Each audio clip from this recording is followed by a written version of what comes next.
Hey everyone, Cody Hayes here, and I'd like to welcome you to part two as we look at Paul and the Pastorals.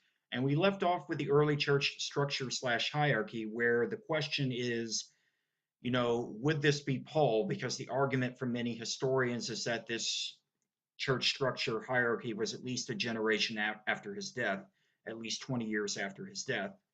But I made the argument that no, this is something that Paul would have been well aware of. So now we'll turn to the other issue regarding Paul for the pastorals, Paul and women. There are two portions related to Paul and women. But starting off here with the passage from 1 Timothy, I permit no woman to teach or have authority over a man. She is to keep silent.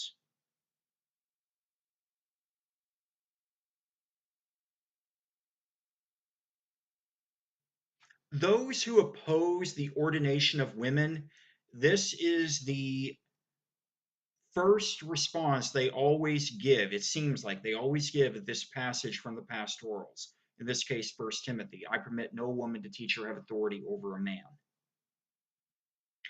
But is this the kind of attitude that you find within the undisputed letters of Paul?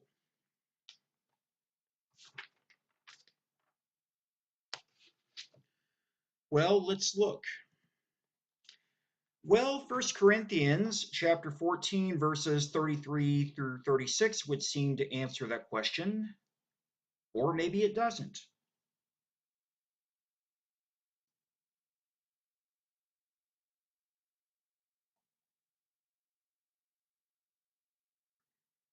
Let me read from this particular passage in Corinthians and then comment on it.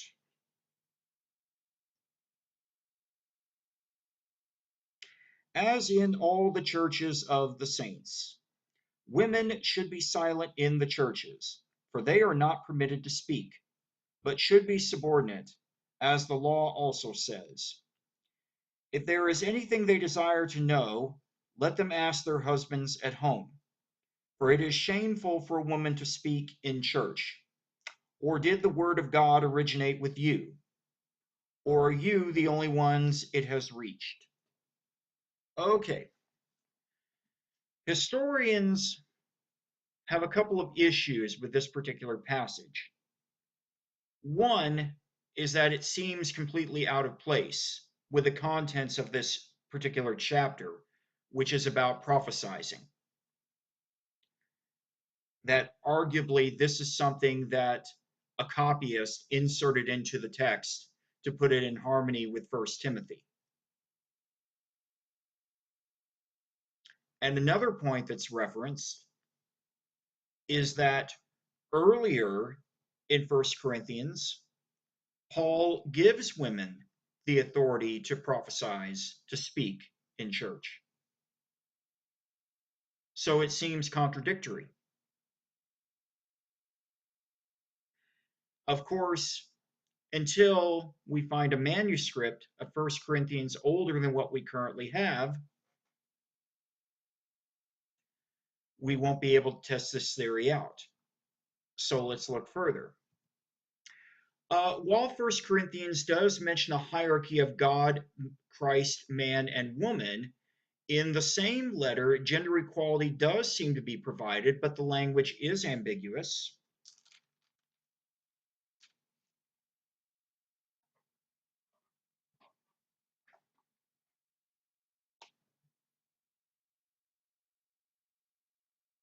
I'm going to read from this particular passage in 1 Corinthians.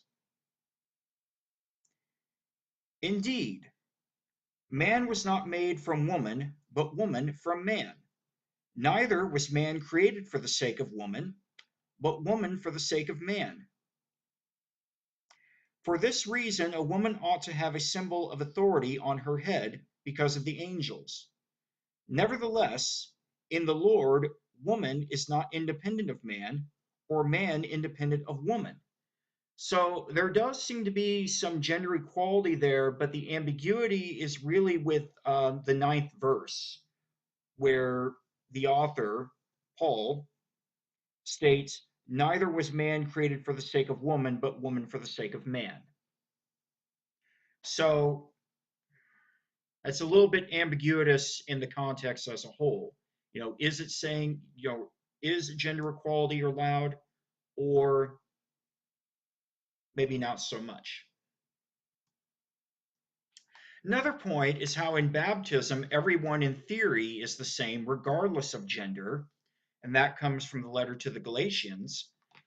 But the differences begin when one starts to examine the ordained clergy, the ordained priesthood, the ordained ministry.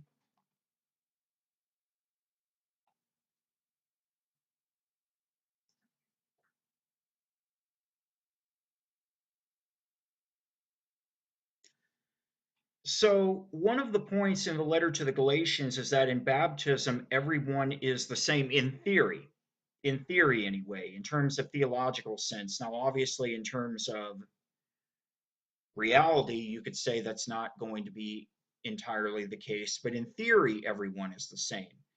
It's only when one starts to look at the ordained priesthood slash clergy that you will see differences.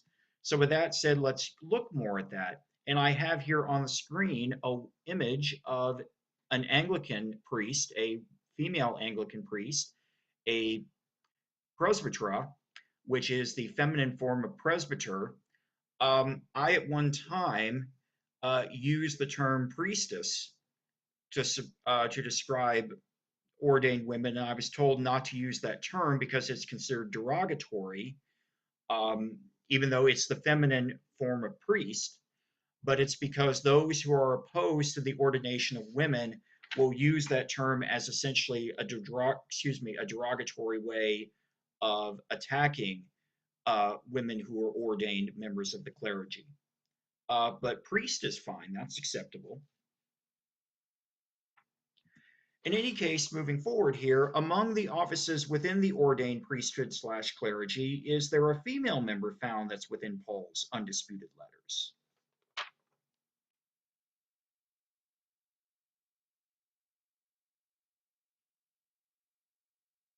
So, of the bishop, the presbyter slash priest, and the deacon, do you have a female member that's found within the undisputed writings of Paul? And the answer to that is yes, you do. In the extended portion of the letter to the Romans, he mentions a deaconess named Phoebe, deaconess, of course, being the female form of deacon. But was Phoebe treated the same as her male counterpart, the deacon?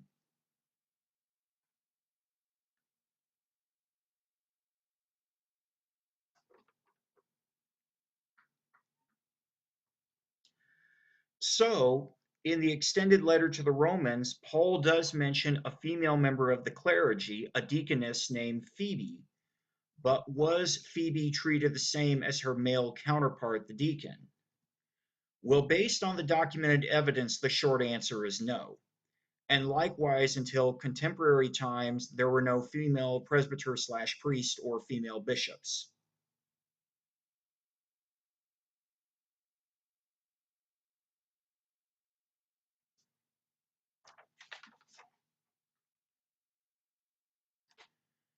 So, based on the documented evidence that's available, was Phoebe treated the same as her male counterpart, the deacon? The short answer is no. And until really contemporary times, and this would be around the 1970s, and the Church of England was really the group that pushed this forward, where the Church of England, started ordaining women to the presbytership, to the priestly ministry, and then later you would have female bishops and other Protestant communities, kind of carried on with that. And I might as well mention the Church of England, and the most common form of the Church of England in this country is the Episcopal Church. The Church of England, it identifies as Catholic yet Protestant and Protestant yet Catholic. The Church of England, in many respects, is almost a liberal form of Catholicism. But in any case, would Paul have approved of such things? And let me have a sip of water and I'll focus on that question for a moment.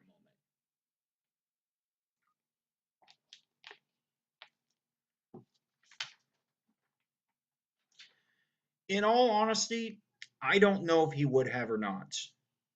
Um, During Paul's lifetime, women were often viewed as just one step above property. If he was around in contemporary times, would he have a different point of view? He may. Of course, then again, he didn't think that people would be commenting on his writings 2,000 years later because he was an apocalyptic Jew that thought that the world was essentially going to end during his lifetime. If he had known that people would be looking at his writings centuries later, he arguably would have wrote things much differently. But you really have two groups, with this particular, attitude with Paul. Of course, your liberal groups, your liberal Christians, will state, that have ordained members of the clergy that are women, will state how the pastorals were not written by Paul, or if he did write them, Paul was referencing the customs of his time that women were essentially a step above property, and those customs don't exist in the modern world. Or if one wants to make the case that Paul, you know, would say that the ordination of women is wrong, then Paul himself is just in the wrong on those issues. And then the conservative side, um, which of course referring to conserve and maintain, within those churches, the ordination of women is pretty much non-existent. There are exceptions to that rule. The Assemblies of God will ordain women, for instance. But generally, the answer is no, and it's no in the Catholic Church and it's no in the Orthodox Church. Um, before moving on to one of the next points, Francis, Pope Francis, the former Bishop of Rome, he did mention the possibility of bringing back the deaconate for women, because of course you have the male counterpart, the deacon, but allowing women to be deacons because obviously in the past, in church history, there were female deacons, deaconesses, and he mentioned this as a possibility. And of course, in this contemporary time, the deaconess would be treated the same and be able to do the same liturgical functions as her male counterpart, the deacon. Francis's successor, Leo the 14th, has essentially said no to that because he holds that it wouldn't solve the problem, it wouldn't solve the issue. And of course, the really big issue is that while there are a lot of liturgical functions that a deacon can do, there are a lot of liturgical functions that a deacon cannot do. One being, and the big one being, the celebration of the sacraments. And of course, in this case, referring to the sacrament, the Eucharist, the Holy Communion. And, women who would like to be able to celebrate the sacrament, and if they're a deacon, they're unable to do so. Well, we're going to stop here, but when we come back, there will be one more issue relating to Paul and women, so we will get to that next time.